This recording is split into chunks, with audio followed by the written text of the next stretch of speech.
तो जैसा कि लास्ट एपिसोड में हम लोगों ने देखा था कि शाओशेन वो यूटियान के साथ एक बहुत ही खतरनाक लड़ाई लड़ता है जिसमें वो उसे बहुत ही बुरी तरह से पछाड़ देता है और साथ में वो अजूरा ड्रैगन की पावर को भी अचीव कर लेता है। और उस लड़ाई में क्योंकि शाओशेन ने अपने आप को बहुत ही ज़्यादा एक्सट्रीम लेवल तक पुश किया था तो उसकी बॉडी अब बहुत ज़्यादा थक गई थी, तो इसके लिए वो आखिर में जाकर बेहोश हो जाता है। मगर फिर अगले सीन में हमें दिखाया जाता है कि जब सुबह होती है तो शाओशेन अभी भी वहाँ पर सो रहा होता है। उसका फादर जब उसके पास आता है, मगर जब वो उसके करीब आता है तो उसके हाथ में एक लेटर होता है और वो उस लेटर को शाओशेन के बिल्कुल करीब रखकर वहाँ से चला जाता है। मगर जाते हुए हमें दिखाया जाता है कि वो काफ़ी ज़्यादा उदास लग रहा होता है, जैसे कि उस लेटर में कुछ ऐसा लिखा गया, मगर वो ना चाहते हुए भी वो लेटर वहाँ पर छोड़कर चला जाता है। और जैसे ही दरवाज़ा बंद करता है तो दरवाजे की आवाज़ की वजह से शाओशेन नींद से उठ जाता है और वो उठकर सामने देखता है तो वहाँ पर कोई भी नहीं होता, मगर उसका हाथ एक लेटर पर पड़ता है तो वो फ़ौरन उसकी तरफ देखता है। वहाँ पर उस लेटर को देखते ही वो फ़ौरन से उसे उठाकर खोलता है और उसे पता चलता है कि ये लेटर किसी और का नहीं बल्कि उसकी मंगेतर शो शशियान का है। उसने लिखा था कि उम्मीद है कि तुम ठीक हो चुके होगे और तुम्हें होश आ गया होगा, मगर जब तक तुम इस खत को पढ़ोगे तब तक शायद बहुत देर हो चुकी होगी। मैं नन वो कंट्री छोड़कर यहाँ से जा रही हूँ। मैं उस यान को बहुत ही अच्छी तरह से जानती हूँ, वो हार नहीं मानेगा और तुम्हें मारने के लिए या फिर मुझे तंग करने के लिए वो आखिरी हद तक जाएगा। यही वजह है कि मैं एम्प्रेस लेडी से गाइडेंस हासिल करने के लिए उनके साथ जा रही हूँ। वो मुझे इस मेमोर्टल वर्ल्ड के बाहर ले जाएंगी ताकि मैं सब लोगों से बहुत ही दूर जाकर अपनी कल्टीवेशन स्टार्ट कर सकूं। उम्मीद करती हूँ कि मैं मॉर्टल वर्ल्ड की ट्रिब्यूलेशन को आसानी से पास कर लूँगी और एक बार मेरी ट्रेनिंग कंप्लीट हो जाए उसके बाद मैं तुम्हें बहुत ही आसानी से ढूंढ लूँगी, चाहे तुम दुनिया में कहीं भी हो। फिर तुम्हारे और मेरे बीच में कोई भी नहीं आएगा, चाहे फिर 10,000 माउंटेन्स ही हमारे रास्ते पर क्यों ना हो, हम लोग एक दूसरे के पास आकर ही रहेंगे। शशियान ये बात सुनने के बाद फ़ौरन से वहाँ से भागता हुआ उस लड़की की तरफ जाता है, मगर हमें दिखाया जाता है कि शशियान वो बहुत देर से उसका इंतज़ार कर रही थी और वहाँ पर उसकी मास्टर भी मौजूद थी।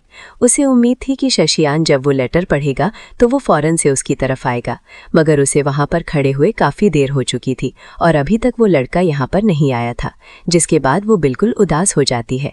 उसे लगा कि शायद शाओशेन यहाँ नहीं आने वाला। वो मास्टर से कहती है कि अब हमें चलना चाहिए। ये कहने के बाद वो लोग जैसे ही जाने लगते हैं तो अचानक शाओशेन की आवाज़ सुनाई देती है, जिस पर वो लड़की पीछे पलटती है और उसकी तरफ आगे बढ़ती है, मगर अचानक उसे अपनी मास्टर का डर आ जाता है, जिसकी वजह से वो वहीं पर ही रुक जाती है और वहाँ शाओशेन भागता दौड़ता हाँफता कांपता जैसे तैसे पहुँच जाता है। उसके पास शाओशेन से पूछने के लिए बहुत सारे सवाल, मगर वहाँ पर वो इम्प्रेस लेडी को देखता है तो वो बिल्कुल चुप हो जाता है और फिर इम्प्रेस लेडी को वहाँ पर ग्रीट करके उसके आगे झुक जाता है। मगर फिर इम्प्रेस लेडी वो उसके पास आती है और कहती है कि तुम मेरे साथ चलो।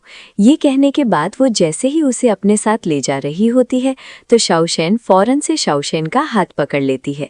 ऐसा लग रहा था कि जैसे उस लड़की को मालूम है कि उसकी मास्टर उसके साथ क्या करने वाली है, मगर शाओशेन कहता है घबराओ मत, मैं बिल्कुल ठीक हूँ और मुझे कुछ भी नहीं होगा। जैसे ही वो एम्प्रेस लेडी के पास जाता है तो एम्प्रेस लेडी वो फ़ौरन से उससे कहती है कि भले ही तुमने अपनी स्पिरिचुअल वेन्स को अवेकन कर लिया है, मगर उसके बावजूद भी तुम्हारी कल्टीवेशन स्पीड बहुत ही ज़्यादा स्लो है। कहते ही वो एक फ्लावर लीफ को एक दरख्त में गाड़ देती है जैसे कि वो एक ब्लेड का बना हो। मगर शाओशेन उस लेडी से कहता है कि मैं अपनी शेन फैमिली को इस सिटी की सबसे रॉयल फैमिली बनाऊंगा, मगर वो लेडी उससे कहती है कि तुम एक नॉनवो कंट्री में रहकर इतनी बड़ी बातें कर रहे हो, तुम्हें पता भी है कि नॉनवो कंट्री कितना छोटा है। इसे तुम्हें देखकर तो ऐसा लग रहा है कि तुम बिल्कुल एक कुएं के मेंढक हो, तुम्हें बाहर की दुनिया के बारे में कुछ पता ही नहीं, बल्कि मैं तो ये समझती हूँ कि तुम शूशियान के भी लायक नहीं हो।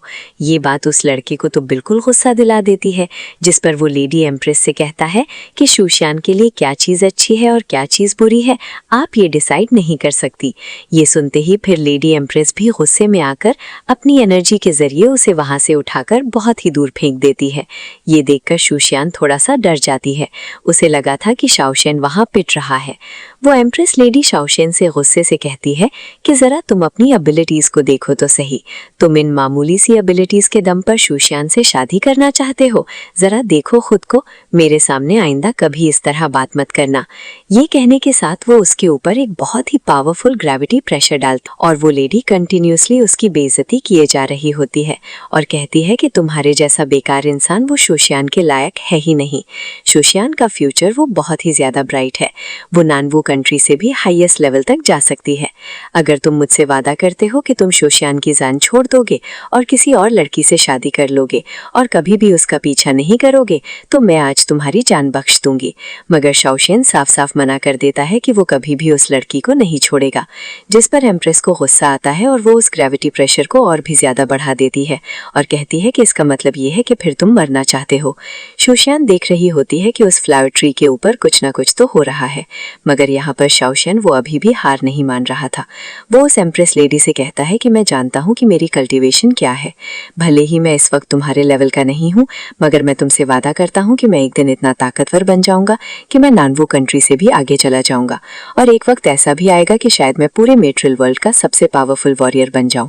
ये कहने के साथ वो उस ग्रेविटी प्रेशर के बावजूद भी वहां पर खड़ा हो जाता है। ये देखकर वो इम्प्रेस लेडी उसे थोड़ा सा इम्प्रेस होती है और कहती है कि तुम बातें बहुत बड़ी बड़ी करते हो। ये कहते ही वो अपनी ग्रेविटी प्रेशर फॉर्मेशन को फौरन से वहां से हटा देती है और नीचे आकर दोबारा से शाओशीन से कहती है कि जो बातें तुमने आज कही हैं, अगर तुम वाकई में ऐसा कर देते हो तो मैं तुमसे वादा करती हूँ कि मैं तुम्हारे और शशियान के बीच में कभी भी नहीं आऊंगी। तो शाओशीन कहता है ये मेरा वादा है। यान से कहती है कि तुम्हारे पास 10 बर्निंग एसेंस का टाइम है, तुम्हें जो बातें करनी है कर लो, उसके बाद हम लोग यहाँ से जाएंगे। ये कहकर वो वहाँ से चली जाती है और शशियान और शाओशीन दोनों ही वहाँ पर एक दूसरे के सामने खड़े, दोनों ही वहाँ पर एक दूसरे के साथ लिपट कर रो रहे होते हैं और उन्हें मालूम था कि इसके बाद शायद ही उन्हें दोबारा कभी मुलाकात करने का मौका मिल सके। वो लोग काफ़ी देर तक बाहों में बाहें डालकर वहीं पर ही खड़े रहते हैं और जब उन लोगों का उसे अपना हेयर क्लिप देती है, वो अपने बालों से क्लिप निकालकर उसके हाथों पर रखती है, जो कि उसे हर वक्त उसकी याद दिलाने के लिए काफ़ी है। और वैसे भी शशियान की आखिरी निशानी के तौर पर भी वो उसे अपना ये हेयर क्लिप देकर जा रही है। और वहाँ पर वो इम्प्रेस लेडी फिर शशियान से कहती खड़ा होकर सिर्फ उन लोगों को देखता ही रहता है, मगर फिर वो उस हेयर क्लिप की तरफ देखता है और कहता है कि हमने एक दूसरे से वादा किया है तो हमारे बीच 10,000 माउंटेन्स भी नहीं आ सकते। जिसके बाद अगले सीन में हमें याओटियान को दिखाया जाता है। वो भी उन दोनों लड़कियों को